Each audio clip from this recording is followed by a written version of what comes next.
معزز ناظرین کرام، خدمت خلق اور حقوق العباد کو پیش کریں گے مولانا غیاث احمد رشادی، صدر صفا بیت المال انڈیا۔ اسلامی کے ساتھ زندہ رہیں، اسلامی معاشرہ ہم سے یہی مطالبہ کرتا ہے، وَارْكَعُوا مَعَ الرَّاكِعِينَ، رکوع کرنے والوں کے ساتھ۔ میں آپ کو یہ بتا رہا تھا کہ قرآن مجید میں حقوق اللہ بھی ہیں، حقوق العباد، اللہ کے حق بھی ہیں، بندوں کے حقوق بھی ہیں، اور بالخصوص کمزور طبقات کے ساتھ حسن سلوک کرنا، مظلوموں کی حمایت کرنا، اور جہاں ظلم ڈھایا جا رہا ہے ظالموں کے خلاف کھڑے ہو جانا، مظلوموں کی حمایت کرنا، یہ بھی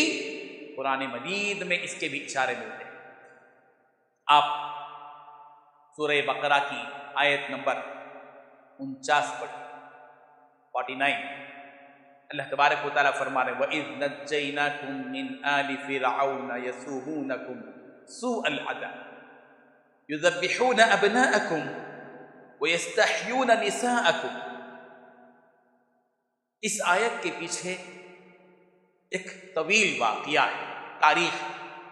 آپ جانتے ہیں حضرت ابراہیم علیہ السلام کے دو بیٹے، حضرت اسحاق اور حضرت اسماعیل۔ حضرت اسحاق کی اولاد میں حضرت یعقوب علیہ السلام کے 12 بیٹے تھے، اور جانتے ہیں حضرت یوسف علیہ السلام کی پوری تفصیل کو کہ حضرت یوسف علیہ السلام کنعان سے مصر آئے، اور مصر میں یہ خاندان بس گئے تھے، یہ اسرائیلی خاندان جن کو بنی اسرائیل آج کہا جاتا ہے۔ وہاں جو مصر میں پہلے سے آباد تھے وہ قبطی تھے، فرعون کے خاندان کے لوگ، چونکہ مصری مہاجر تھے، ہجرت کر کے آئے تھے، اور جو مصر کے لوگ تھے وہ ان کا اپنا وطن تھا، اس لیے ان کو غرہ تھا یہ ہمارا وطن ہے، اور یہ جو اسرائیلی ہیں یہ دوسری جگہ سے آئے ہوئے ہیں، یہ مہاجر ہیں، اس لیے ان کو کمزور سمجھا جاتا تھا، اور اسی کمزوری کا استحصال یہ ہوتا تھا کہ ان بنی اسرائیل کے ساتھ ظلم ہوتا تھا، نچلے کام ان سے لیے جاتے تھے، سخت سے سخت ترین کام لیے جاتے تھے، مصیبتیں ان پر ڈھائی جاتی تھیں، ان کو کمزور سمجھا جاتا تھا، ان پر ظلم کیا جاتا تھا، یہاں تک کہ کچھ لوگوں نے مصر کے بادشاہ سے، فرعون سے یہ کہہ دیا تھا نجومیوں نے کہ مصر میں ایک بچہ پیدا ہوگا جو تمہاری سلطنت کے تخت کو الٹ دے گا، جس کی وجہ سے فرعون نے حکم دے دیا تھا کہ بنی اسرائیل میں کوئی بھی لڑکا پیدا ہو تو اس کو ختم کر دیا تھا، اس کو قتل کر دیا، یہ سلسلہ چل پڑا۔ چنانچہ بچیوں کو زندہ چھوڑ دیا جاتا تھا، عورتوں کو زندہ رکھا جاتا تھا، اور بچوں کو مار دیا جاتا تھا، اور اسی دوران قدرت کا کرنا یہ ہوا کہ اللہ تبارک و تعالیٰ نے اسی ماحول میں حضرت موسیٰ علیہ السلام، اور قدرت کی شان دیکھیے کہ وہی موسیٰ، وہی بچہ جس کی وجہ سے ہزاروں بچوں کو قتل کیا جا رہا تھا، وہی بچہ قدرت نے اس کا ایسا نظم کیا کہ فرعون کے محل میں پہنچا، اور وہیں پروان چڑھے حضرت موسیٰ علیہ السلام۔ لیکن جب حضرت موسیٰ علیہ السلام نے دیکھا بڑے ہونے کے بعد اپنی نوجوانی میں کہ مصر میں بنی اسرائیل پر ظلم ہو رہا ہے، اور اس ظلم کو ختم کرنا چاہیے۔ نبیوں کی شان میں بتانا چاہ رہا ہوں یہاں پر، قرآن مجید صرف واقعہ نہیں بیان بلکہ واقعے سے سبق لینے کی ترغیب دیتا ہے۔ یہ واقعہ جو حضرت موسیٰ علیہ السلام کا بیان کیا جا رہا ہے، اور مصر کے اندر بنی اسرائیل پر ہونے والے مظالم کے تذکرے جو ان آیات میں کیے جا رہے ہیں، اور اللہ تعالیٰ فرما رہے ہیں وَإِذْ نَجَّيْنَاكُمْ مِنْ آلِ فِرْعَوْنَ، بنی اسرائیل سے اللہ تعالیٰ خطاب کر کے کہہ رہے ہیں اس وقت کو یاد کرو جبکہ ہم نے تم کو بنی اسرائیل کو، اے بنی اسرائیل اس وقت کو یاد کرو جبکہ ہم نے تم کو آل فرعون سے نجات دی۔ کون ہے وہ آل فرعون؟ یسومونکم سوء العذاب، جو تم کو سخت سے سخت ترین مصیبتوں میں ڈالتے تھے، بدترین مصیبتوں میں، تکلیفوں میں ڈالتے تھے۔ یذبحون ابناءکم، تمہارے بچوں کو تو ذبح کر دیتے تھے، قتل کر دیتے تھے، وَيَسْتَحْيُونَ نِسَاءَكُمْ، اور تمہاری عورتوں کو زندہ چھوڑ دیتے تھے، ظلم ہو رہا تھا۔ اور پھر اس وقت میں اللہ تبارک و تعالیٰ نے حضرت موسیٰ علیہ السلام کو اس ماحول میں پیدا کیا تاکہ ظلم کی چکی میں پسنے والی بنی اسرائیل کی اس قوم کو ظلم کے شکنجے سے آزاد کر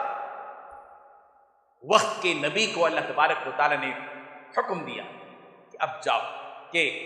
بنی اسرائیل کو مصر کی سرزمین سے لے کر جاؤ۔ حضرت موسیٰ علیہ السلام نے بنی اسرائیل کو راتوں رات لیا اور مصر کی سرزمین سے نکلے۔ راستے میں سمندر آ گیا، فرعون پیچھے سے تعاقب کر رہا ہے اور حضرت موسیٰ علیہ السلام بنی اسرائیل کو لے کر آگے بڑھ گئے۔ سمندر آیا، حضرت موسیٰ علیہ السلام اور بنی اسرائیل پریشان ہو گئے، اب کیا ہوگا؟ پیچھے فرعون کا لشکر ہے، وہ تو ہم کو تہس نہس کر دے گا، ہم میں سے کوئی اب باقی رہنے نہیں پائے گا، آگے سمندر ہے، ہم کیا کریں؟ حضرت موسیٰ علیہ السلام سے گڑ گڑا کر کہنے لگے کہ اے موسیٰ اب ہمارا کیا ہوگا؟ ہم تو مصر سے نکل کر آ گئے اس امید پر کہ ہم کو اس ظلم سے نجات ملے گی، لیکن یہاں تو جان کا مسئلہ آ بیٹھا ہے، سامنے سمندر اور پیچھے فرعون کا لشکر ہے۔ حضرت موسیٰ علیہ السلام اللہ تعالیٰ کی طرف رجوع ہوئے اپنی قوم کو بچانے کے لیے۔ اللہ تبارک و تعالیٰ نے حکم دیا کہ اے موسیٰ، ہم نے تمہارے ہاتھ میں جو عصا رکھا دیا ہے اسی عصے کو سمندر پر مارو۔ اللہ تعالیٰ نے اس کا تذکرہ فرمایا جبکہ حضرت موسیٰ علیہ السلام بنی اسرائیل کو ظلم کے شکنجے سے آزاد کرنے کے لیے بنی اسرائیل کی پوری قوم کو لے کر نکلے تھے اور مظالم سے بچانے کے لیے حضرت موسیٰ علیہ السلام نے جو کام کیا تھا وہ کار نبوت میں داخل۔ نبی کا کام صرف دعوت دین نہیں ہے، نبی جہاں دنیا میں دین کی دعوت دیتے ہیں،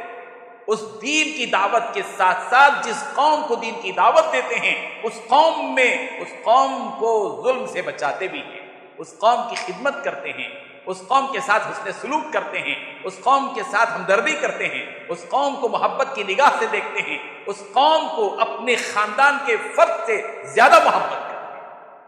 وہی ہوا، حضرت موسیٰ علیہ السلام مصر سے نکلے، سمندر سامنے تھا، حکم اللہ تعالیٰ کا ہوا مار دو لاٹھی۔ حضرت موسیٰ علیہ السلام نے لاٹھی ماری اور قرآن مجید کی آیت نمبر 50 میں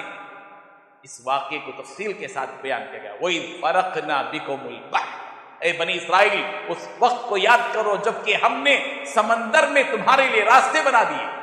فَأَنْجَيْنَاكُمْ، بس ہم نے تم کو نجات، 12 راستے بن گئے، 12 خاندانوں کے لیے، 12 قبیلوں کے لیے، 12 فرقوں کے لیے 12 راستے بن گئے اور سب نے سمندر پار کر لیا۔ اور حضرت موسیٰ اور بنی اسرائیل کے سامنے وہ منظر موجود تھا کہ فرعون پیچھا کر رہا تھا، فرعون اور فرعون کا لشکر سب سمندر میں کود گیا اور اللہ تبارک و تعالیٰ نے جن راستوں کو بنایا تھا ان راستوں کو بند کر دیا اور فرعون کا لشکر حضرت موسیٰ اور حضرت موسیٰ کی قوم کے سامنے ڈوب رہا تھا۔ اور اللہ تبارک و تعالیٰ بتا رہے تھے کہ مظلوموں کی حمایت اللہ تعالیٰ کو کیسے ملتی ہے۔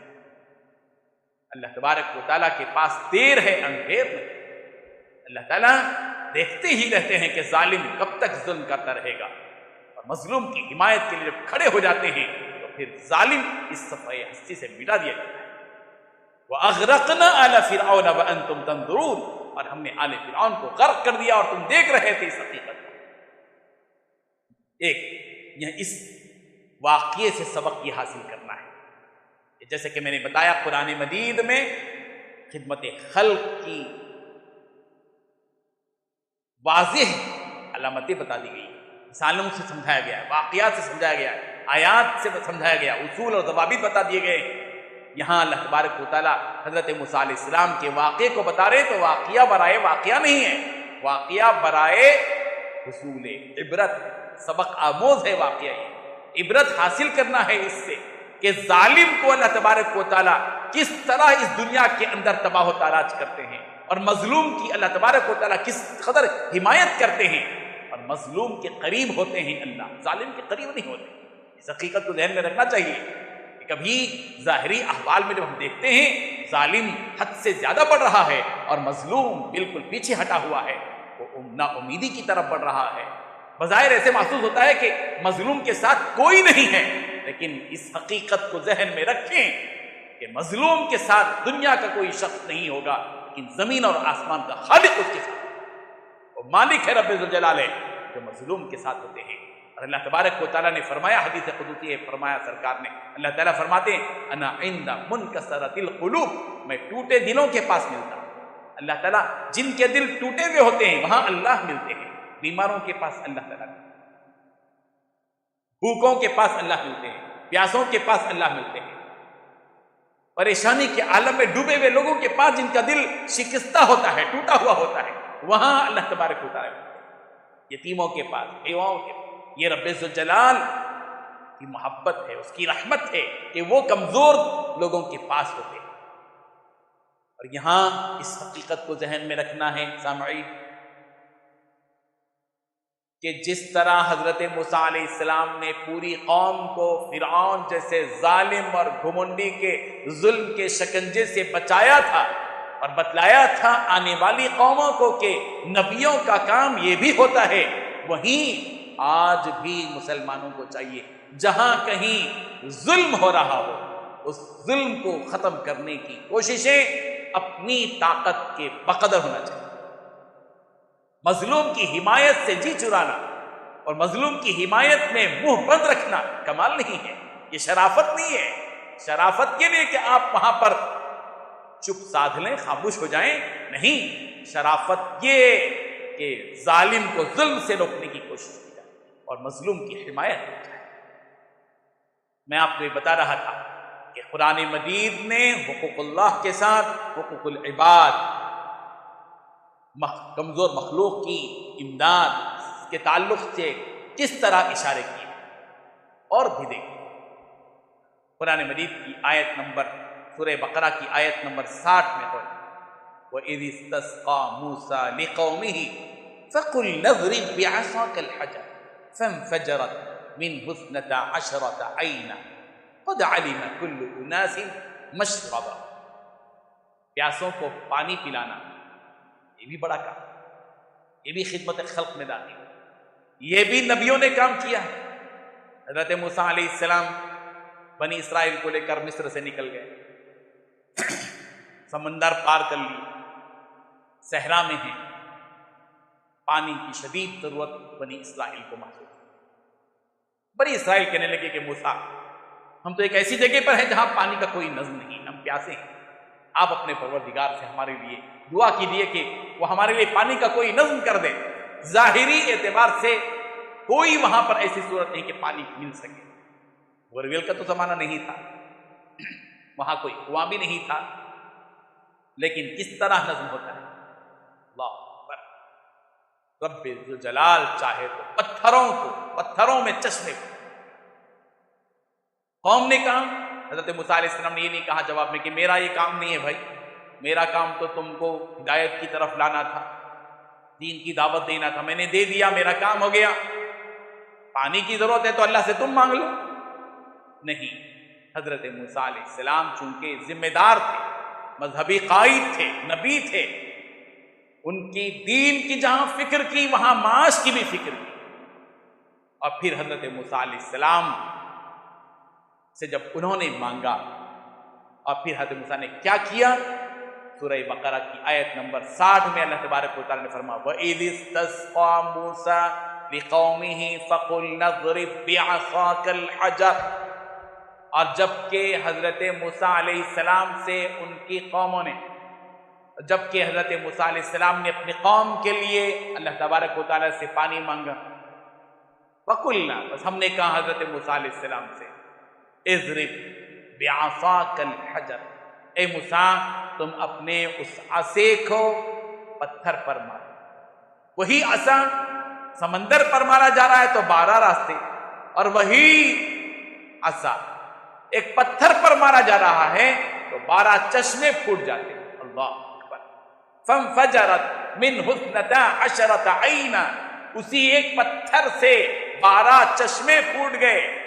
12 خاندان کے لوگ، 12 برادری کے لوگ اب پانی پی رہے ہیں۔ قد علم کل اناس مشربہ، ہر قبیلے نے اپنے اپنے پانی کے پینے کا مقام پہچان لیا، جان لیا کہ یہ ہمارا چشمہ ہے، وہ تمہارا ہے، فلاں برادری کا ہے، اور سب پانی پیا، سب کی پیاس بجھتی نہیں۔ اور حضرت موسیٰ ذریعہ بنے، ان کا ایک مار، نبی کا ایک مار پوری قوم کی پیاس کو بجھا رہا ہے۔ ہمارا ایک مار کسی کا دل توڑ دیتا ہے، ہمارا ایک مار کسی کی جان لے لیتا ہے، لیکن حضرت موسیٰ کی ایک لاٹھی کا ایک مار ایک پتھر پر پڑتا ہے اور برسوں تک کے لیے ان لوگوں کی پیاس بجھنے کا نظم ہو جاتا ہے۔ یہ قدرت دیکھیے، لیکن واقعے کو ذہن میں رکھیے کہ اللہ تبارک و تعالیٰ نے جو واقعات بیان کیے خدمت خلق کے واقعات ہیں، قرآن مجید کے ذریعے سے خدمت خلق کو ہم سمجھ سکتے ہیں کہ سورہ بقرہ کی اس آیت میں اللہ تبارک و تعالیٰ نے واقعہ بیان کر کے مذہبی خدمات میں مصروف لوگوں کو بتایا ہے کہ دیکھو کہ پیاس کی فریاد کرنے والا جب تم سے پیاس کی فریاد کرے تو اس پیاس سے کی پیاس کو بجھانے کی ذمہ داری تم پر بھی ہے، جیسے حضرت موسیٰ علیہ السلام نے ان کی پیاس کو بجھانے کے لیے اللہ تبارک و تعالیٰ سے مانگا، اللہ تبارک و تعالیٰ نے ان کو حکم دیا اور انہوں نے وہ کام کیا جس کی وجہ سے اللہ تبارک و تعالیٰ نے اسباب پیدا کیے۔ یہ تو معجزے کا دور نہیں ہے لیکن محنت کا دور ہے، کام تو کر سکتے ہیں، اللہ تعالیٰ سے دعا تو کر سکتے ہیں۔ رب ذوالجلال قادر مطلق اور مختار کل ہیں، یہ دنیا دارالاسباب ہے، اسباب کی روشنی میں مسبب الاسباب اسباب پیدا کرے گا انشاءاللہ۔ اس لیے قوم کے حساس افراد کی یہ ذمہ داری ہے کہ قوم کے درمیان میں جو حالات اور جو ضروریات ہیں ان ضروریات کو سامنے رکھیں، ان کی ضروریات کو پورا کریں۔ اور سورہ بقرہ کی آیت نمبر 82 میں بھی اس پر غور کیجیے۔ ہم سورہ بقرہ میں یہ ہیں اور آپ کو یہ بات بتانا چاہتا ہوں کہ کس طرح اللہ تبارک و تعالیٰ نے اپنے حق کے ساتھ بندوں کے حقوق کی رعایت اور بنی اسرائیل کے ساتھ یہ پیش آیا۔ بنی اسرائیل کے ساتھ جو عہد لیا گیا تھا، کن کن کاموں کا عہد لیا گیا اس زمانے ہی اللہ تعالیٰ کی عبادت کا عہد لیا گیا ہے، رشتہ داروں کے ساتھ حسن سلوک کا عہد لیا گیا ہے، والدین کے ساتھ صلہ رحمی کا حسن سلوک کا حکم لیا گیا ہے، عہد لیا گیا ہے، یتیموں کے ساتھ مسکینوں کے ساتھ اچھے برتاؤ کا عہد لیا گیا ہے اور لوگوں کے ساتھ بخوبی بحسن و خوبی گفتگو کا عہد لیا گیا ہے، حکم دیا گیا ہے، اور نماز کے ساتھ زکوٰۃ کا حکم۔ سورہ بقرہ کی آیت نمبر 82 میں 82 میں اللہ تبارک و تعالیٰ فرما رہے ہیں وَإِذْ أَخَذْنَا مِيثَاقَ بَنِي إِسْرَائِيلَ لَا تَعْبُدُونَ إِلَّا اللَّهَ وَبِالْوَالِدَيْنِ إِحْسَانًا وَذِي الْقُرْبَى وَالْيَتَامَى وَالْمَسَاكِينِ وَقُولُوا لِلنَّاسِ حُسْنًا وَأَقِيمُوا الصَّلَاةَ وَآتُوا الزَّكَاةَ۔ اس وقت کو یاد کرو جبکہ اخذنا میثاق بنی اسرائیل، ہم نے بنی اسرائیل سے عہد لیا۔ یہ کس سے کہہ رہے ہیں اللہ تعالیٰ؟ کس کو یاد دلا رہے ہیں؟ کس کو یاد کرنے کا حکم دے رہے ہیں؟ امت محمدیہ، امت محمدیہ کو بنی اسرائیل کے سے لیے گئے اس عہد کو یاد کرا رہے ہیں، اس کی تذکیر ہو رہی ہے، اس کو یاد دلایا جا رہا ہے۔ اس وقت کو یاد کرو جبکہ ہم نے بنی اسرائیل سے عہد لیا۔ کس بات کا عہد لیا؟ کہ لا تعبدون الا اللہ، کہ تم اللہ کے سوا کسی اور کی عبادت نہیں کرو گے۔ سب سے پہلے اللہ کے حقوق اللہ پہلے یہ بتایا جا رہا ہے، پہلے عہد دیا جا رہا ہے اللہ کی عبادت، کہ اللہ تعالیٰ کے سوا کسی اور کی عبادت نہیں کرو گے۔ سب سے پہلے عہد دیا جا رہا ہے لا تعبدون الا اللہ، کہ تم عبادت نہیں کرو گے مگر اللہ کی عبادت کرو۔ اللہ تعالیٰ کے سوا کسی اور کے سامنے نہ سجدہ کرو گے نہ رکوع کرو گے، صرف اور صرف ایک ہی ذات ہے جس کے سامنے سجدہ کیا جا سکتا ہے، رکوع کیا جا سکتا ہے، جس کی عبادت کی جا سکتی ہے، اور وہ ہے میرا مولا رب ذوالجلال، رب کائنات، رب العالمین، اللہ تبارک و تعالیٰ، جو اللہ نور السماوات والارض، جو آسمان و زمین کا نور ہے۔ روئے زمین پر جو نور ہے وہ میرے رب کا نور ہے، وہ آسمانوں پر جو نور ہے وہ رب کا نور ہے، فضاؤں پہ جو نور ہے وہ رب ذوالجلال کا نور ہے، اس کی عبادت کرو۔ اس سلسلے کا اگلا مضمون کل اسی وقت ملاحظہ کریں۔ اللہ اللہ اللہ اللہ اللہ اللہ اللہ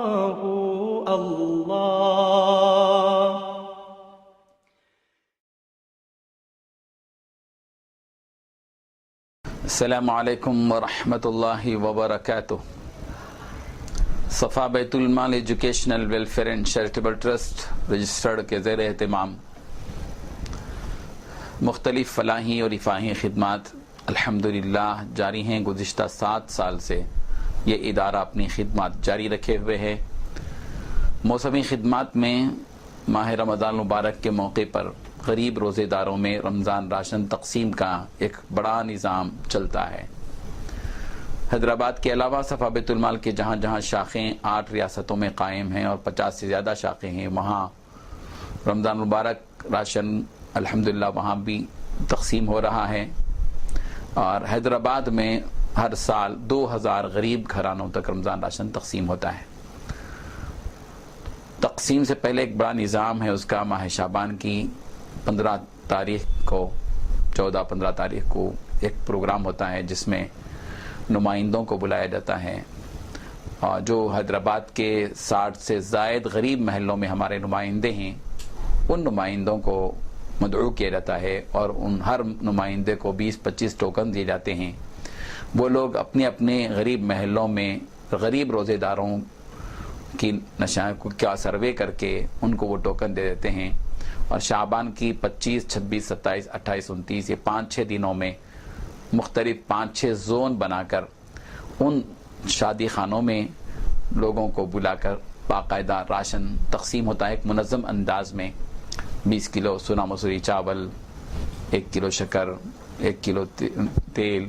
2 کلو تیل، نمک، مرچ، ادرک، لہسن، ہلدی، کھجور، چائے پتی، اچار وغیرہ کا ایک پیکج بنایا جاتا ہے، اور 1500 روپے کا ایک پیکج بنتا ہے، اور الحمدللہ 2000 گھروں تک یہ راشن پہنچتا ہے. بڑی کامیابی کے ساتھ ہر سال 25-30 لاکھ روپے کا راشن تقسیم ہوتا ہے. صاحب خیر حضرات الحمدللہ اس میں حصہ لیتے ہیں اور اپنی جانب سے 2 گھروں کا، 5 گھروں کا، 10 گھروں کا، 25 گھروں کے راشن کی ذمہ داری لیتے ہیں. اس طرح الحمدللہ غریب روزے داروں تک رمضان راشن تقسیم کرنے کا ایک نظام الحمدللہ چل رہا ہے. ہماری فکر یہ ہے کہ رمضان کے موقع پر بہت سے ایسے غریب خاندان ہوتے ہیں جن کے پاس افطاری کے لیے، سحری کے لیے معقول جو ہے راشن نہیں ہوتا. اگر ہم جہاں افطار پارٹیوں میں بیٹا اسراف کرتے ہیں اس کے بجائے ایسے غریب خاندانوں کو تلاش کر کے ان تک راشن پہنچے گا تو الحمدللہ ان کے روزے کا ثواب بھی ہم کو ملے گا. حضور صلی اللہ علیہ وسلم نے جو خوشخبری دی ہے کہ جو کوئی تم میں کسی روزے دار کو روزہ افطار کرائے گا، اس افطار کرانے کی وجہ سے روزے دار کو جو ثواب ملا اللہ اس کے اجر کو کم کیے بغیر تم کو بھی اس کا اجر عطا کریں گے. اس ثواب میں شرکت کرنی چاہیے. رمضان مبارک کا موقع ہوتا ہے، اللہ تعالیٰ کی رحمتیں متوجہ ہوتی ہیں. ایسے موقع پر ایسے کار خیر کرنے سے ظاہر ہے کہ یہ ہماری مغفرت کا اور اللہ تعالیٰ کی طرف سے رحمتیں اور برکتیں پانے کا ایک سیزن ہوتا ہے، ایک موسم ہوتا ہے. ہم امید کرتے ہیں کہ رمضان راشن تقسیم میں اہل خیر حضرات پوری طرح متوجہ دیں گے. اللہ اللہ اللہ اللہ اللہ اللہ. ناظرین